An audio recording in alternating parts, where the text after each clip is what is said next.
All right, so you're thinking about setting up shop in Ireland, land of saints and scholars, right? But get this. Turns out it's a land of startups too. Seriously, the stats we found were pretty wild. Yeah, Ireland's got that charm thing going on for sure.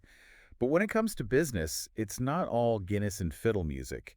There's a lot to consider every step of the way, from the structure you choose to, yeah, you guessed it, the taxes you pay. And that's what this deep dive is all about, right? We're arming you with the knowledge to navigate the ins and outs of starting a business in Ireland. We'll break down the company structures, decode those Irish tax forms. Oh, we'll get to taxes, don't you worry about that. Oh, yeah, we'll dive right into those. But first, let's talk about setting up shop. And wouldn't you know it, even choosing how your business is structured, that has its own set of unique Irish comparisons. Right, right. Our research had some pretty colorful analogies. Hmm? Likened it to choosing between a full Irish breakfast and a breakfast roll, if you can believe it. Okay, I'll admit that's a new one for me. And I love a good food analogy as much as the next person. But let's break it down. What does that actually mean for your business?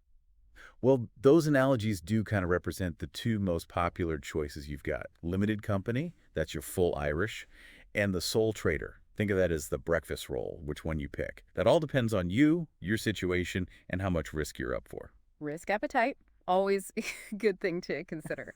So let's start with that full Irish, the limited company. What's the big draw there? Big one. Limited liability. Basically, it's a safety net for your personal assets. If things go south, you're not on the hook personally. Ah, so that's peace of mind, especially if you're thinking big picture, right? Growth, expansion, all that. Exactly. Of course, nothing comes for free. That peace of mind, it comes with paperwork. And I mean paperwork. Think meticulous record keeping, corporate tax filings, the whole 9 yards. Our sources weren't kidding when they talked about the Irish paperwork charm, huh? Sounds like more paperwork than, well, than a whole office full of civil servants. Okay, so what about that breakfast roll then? The sole trader. What's the deal with that one? Sole trader is all about keeping it simple, especially when you're just starting out. You're on your own, calling the shots. It's a popular choice for a reason.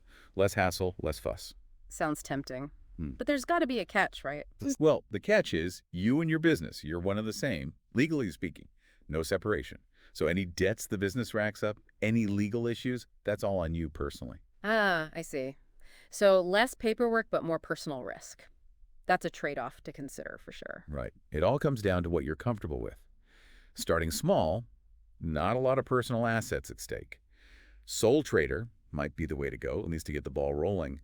But if you're thinking big, looking for investors, or in a riskier business, that limited company, with its liability protection, starts to look pretty good. Speaking of important decisions, let's talk taxes. Not the most exciting topic, I know. But in the world of Irish business, it's kind of unavoidable. Yeah, taxes. Can't really escape those, can we? But hey, at least in Ireland, they're fun in those charming villages and the occasional pint of Guinness, right? See, you get it. But seriously, getting a handle on the Irish tax system, that's going to be top of the list for anyone wanting to do business there, right? Absolutely. It's essential, not just for staying on the right side of the law, but for making smart business decisions, period. Our research uncovered a whole bunch of taxes. I'm talking corporation tax, income tax, USC, PRSI, VAT. It's a lot to unpack. It can seem like a lot at first glance, for sure. But let's break it down. We'll start with what's probably top of mind for most folks thinking about setting up a company, Correct. corporation tax. Right, because Ireland, it's got a bit of a reputation for having a, shall we say, competitive rate when it comes to corporation tax. Competitive is one way to put it. 12.5% on company profits. Hmm. That gets attention, particularly from bigger players, especially tech and pharma companies. Hmm. And, there's a reason for that. Well, yeah, that's more money that can go back into the business, fueling growth, maybe even some of that famous Irish innovation, right? Exactly. Now, on top of corporation tax, we've got income tax, which, as you might guess, is levied on your personal income. Thing is, Ireland's got a progressive system.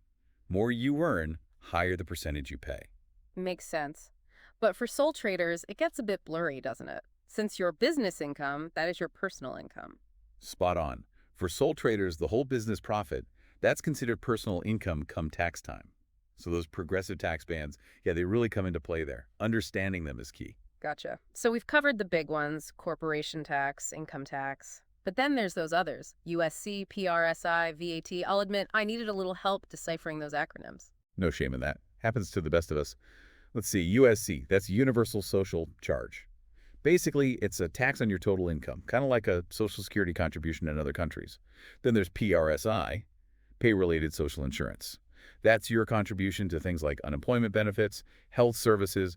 It's all part of Ireland's social safety net. Right, so you're contributing to the very system you, as a business owner, might need to rely on at some point. Exactly. It's all connected. And lastly, we've got VAT, or value-added tax. Think of it like a tax on consumption. It gets added to the price of goods and services. So say I'm selling handmade crafts at a market in Dublin. That means I'm adding VAT onto my prices, right? That's right. And you can reclaim the VAT you've paid on your business expenses.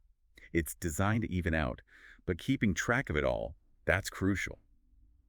Which brings us to another important point our research highlighted. Record keeping. Specifically for the self-employed, it's not a suggestion, it's a must. Definitely not the most glamorous part of running a business, but hey, when it comes to Irish taxes, staying on the right side of the tax man, that's probably a good idea, right? You got that right. Accurate records, they're your best friend. They keep the Irish Revenue Commissioners happy, might even save you from some hefty penalties down the line. Plus, it gives you a clear picture of how your business is actually doing. And speaking of keeping things positive, there's one tax incentive that caught my eye. Entrepreneur relief. Ah, yes. Now, this one sounds pretty good. It's about making selling your business a little less taxing, so to speak. Right. Tell me more. Entrepreneur relief. Yeah, that has a nice ring to it. Sounds like a game changer if you're thinking about selling your business down the line. It can be, definitely. Think of it this way. When you sell a business, you usually got to pay capital gains tax on the profit, right? Well, entrepreneur relief, it basically slashes that tax rate down to 10%. Big difference from the standard rate. Makes selling your business a whole lot more appealing. 10%. Okay. Now, that's a number that gets my attention, especially with something as complex as capital gains tax. Then I'm guessing there's a catch. There's always a catch, isn't there? Yeah. You're right. It's not quite as simple as just saying, I'm an entrepreneur, give me my discount. All right. There are rules, criteria you have to meet. Huh. For example, you need to have owned the business for at least 3 years before you sell it. Stuff like that. Right. Details. Details. Makes you realize why everyone keeps saying, get professional advice, huh? It's worth it, trust me. Peace of mind, knowing you've ticked all the boxes, and potentially saving yourself a nice chunk of change, that's worth its weight in Guinness, if you ask me. Haha. I knew you'd bring it back to Guinness. But you're right, it's an investment. Okay, so we've covered the internal stuff, the structures, the taxes, all that good stuff. But I'm curious, what about the external factors? The things that make doing business in Ireland unique? The support systems. Great point. Because no business is an island, right? You're part of an ecosystem. Exactly. And one thing our research kept mentioning was the courier industry. I'll admit, it wasn't the first thing that came to mind, but it makes sense. Ireland's got a booming e-commerce sector, people ordering everything online these days, so. Someone's got to deliver all those packages. And let me tell you, the Irish courier industry, it's a busy one, especially considering Ireland's not exactly the smallest country to navigate. Yeah, getting those deliveries out to those charming villages nestled in the countryside, I can imagine that takes some doing. Tell me about it. It's a logistical dance, for sure. And the Irish courier industry, they've really stepped up. You've got your big players, of course, the An Post of the world with their massive networks. Then you've got the international giants, your DHLs, your FedExes. But there's also a whole crop of smaller companies finding their niches. Same-day delivery, eco-friendly couriers. It's a dynamic space. Lots of competition. But I guess that's good for businesses, right? More options, better prices, hopefully. Competition's a beautiful thing, most of the time. It keeps everyone on their toes, pushes them to innovate, improve their service.